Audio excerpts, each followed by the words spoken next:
This video sponsored by BuyMo T-Shopping app. BuyMo T-Shopping application is one of the online shopping app now available on Play Stores and App Stores. இது எதுக்காக கொடுத்துருக்கோம் அப்படின்னு வந்து பார்த்தீங்கன்னா, இந்த BuyMo T-Shoppingல போய் நீங்கள் ஷாப்பிங் பண்ணும்போது கண்டிப்பாக பொருள் வந்து தரமானதாக நியாயமானதாக கண்டிப்பாக இருக்கும். இது வந்து நீங்கள் அமேசான் ஃப்ளிப்கார்ட்டில் ஆர்டர் பண்ணுறதை விடவும் இது வந்து விலை குறைவாக கிடைக்கும். கண்டிப்பாக கம்பேர் பண்ணி பாருங்கள், கம்மியாக கிடைக்கும். அதே மாதிரி இதோட லிங்க் வேணும்னா நான் வந்து டிஸ்கிரிப்ஷனில் கொடுத்துருக்கேன். அந்த டிஸ்கிரிப்ஷனில் போய் டச் பண்ணிங்கன்னா அந்த லிங்க்கை டச் பண்ணும்போது நீங்கள் ப்ளே ஸ்டோர் போகும். அதை வந்து டவுன்லோட் பண்ணி நீங்கள் வந்து உங்களுடைய ஆர்டரை நீங்கள் வந்து எடுத்துக்கலாம்.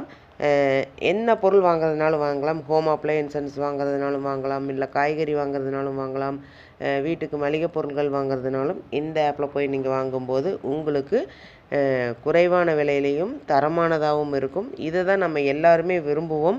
அதே நம்ம விரும்புகிற மாதிரி பொருள் வேணும்னா நீங்கள் ஒரு தடவை இந்த BuyMo ஷாப்பிங் பண்ணி பாருங்கள், உங்களுக்கு ரொம்ப ரொம்ப பிடிக்கும். லிங்க் வந்து டிஸ்கிரிப்ஷனில் இருக்குது, யூஸ் பண்ணிக்கோங்க. Welcome to my channel. இன்றைக்கி என்ன பார்க்க போகிறோம் அப்படின்னா, இந்திய ட்ரான்களை நாங்கள் ஏன் சுடவில்லை தெரியுமா? பாகிஸ்தான் அமைச்சர் வந்து விளக்கம் கொடுத்துருக்காங்க. பாதுகாப்பு நிபுணர்களே ஒரு ஷாக் ஆகியிருக்காங்க. அதுக்கு தகுந்த மாதிரியான ஒரு விளக்கத்தை கொடுத்துருக்காங்க. அது என்னன்னு நம்ம தெரிஞ்சுக்கலாம். வாங்க வீடியோக்குள்ளே போகலாம். எப்பவும் ஒரு ஆஃப்பீட் கருத்து சொல்லி சர்ச்சையை கிளப்பும் பாகிஸ்தான் பாதுகாப்பு அமைச்சர் கவாஜா ஆசிப் இப்போ மறுபடியும் ஒரு குண்டை தூக்கி போட்டிருக்கார். இந்திய ட்ரான்களை நாங்கள் வேணும்னே சுடலை, ஏன்னா சுட்டிருந்தால் எங்கள் பாதுகாப்பு நிலைகள் இந்திய இராணுவத்துக்கு தெரிஞ்சிடும்னு புது லாஜிக் சொல்லியிருக்கார். இந்தியாவுக்கு பதிலடி கொடுக்க பாகிஸ்தான் மேற்கொண்ட நடவடிக்கை தோல்வியில் முடிஞ்ச அடுத்த நாள் இந்த விளக்கத்தை கொடுத்திருக்கிறார். நேற்று முன்தினம் புதன்கிழமை இந்தியா 9 தீவிரவாத முகாம்கள் மீது துல்லியமான தாக்குதல் நடத்தி பல பயங்கரவாதிகளை அழித்தது. இதுக்கு பதிலடியாக நேற்று வியாழக்கிழமை பாகிஸ்தான் வந்து சுமார் 35 நிமிடங்கள் தாக்குதல் நடத்துச்சு. ஆனால் இந்தியாவின் அசத்தலான பதிலடியால் பாகிஸ்தான் பின்னடைவை சந்தித்ததாக கூறப்படுது. இந்த நிலையில் பாதுகாப்பு அமைச்சர் இப்படி ஒரு விளக்கத்தை கொடுத்திருக்கிறாரு.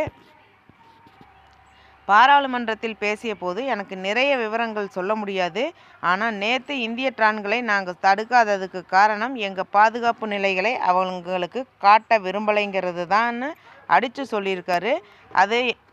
அதாவது எங்கள் டிஃபென்ஸை எதிரி பார்த்துட்டாங்கன்னா என்ன பண்ணுறது, அதனால் ஒரு ட்ரானை சுடலையாம். இது என்ன சூப்பர் ரகசிய வியூகம் இது. ஆனால் கவாஜா ஆசிப் இப்படி வினோதமான விளக்கங்களை கொடுத்து பாகிஸ்தான் தோல்விகளை மறைக்க பார்க்கிறது. இது முதல் தடவை இல்லை. சமீபத்தில் தான் ஆபரேஷன் சித்தூர் அப்போது இந்திய போர் விமானங்களை சுட்டு வீழ்த்தியதாக கூறிவிட்டு ஆதாரத்தை நிருபர் கேட்டபோது சமூக ஊடக கண்டென்ட்டை ஆதாரமாக காட்டி சர்வதேச மீடியாக்களில் கேலி செய்யப்பட்டார். அப்போது எல்லாம் சோசியல் மீடியாவில் இருக்குது, பார்த்துக்கோங்கன்னு சொல்லி சமாளித்தார். இப்போ ட்ரானை வீழ்த்தாதது டிஃபென்ஸ் ரகசியம்னு புது விளக்கம் கொடுத்துருக்காரு. இதுக்கு முன்னாடி பேச்சுவார்த்தை இல்லைன்னா துப்பாக்கி தான் பேசும், இந்தியாவுக்கு இனி பொறுமை காட்ட முடியாது, இங்கேயே நிறுத்தணும்னு வீரவசனம் பேசியவர் இவர்தான். ஆனால் துப்பாக்கி பேசுகிறதை விடுங்க, ஊருக்குள்ளே வந்த ட்ரெயின்களை கூட சுடாததுக்கு அவர் சொன்ன காரணத்தை கேட்டால் சரிங்க ஐயா, நீங்கள் சொல்கிறதே இருக்கட்டும்னு சொல்லாமல் இருக்க முடியாது.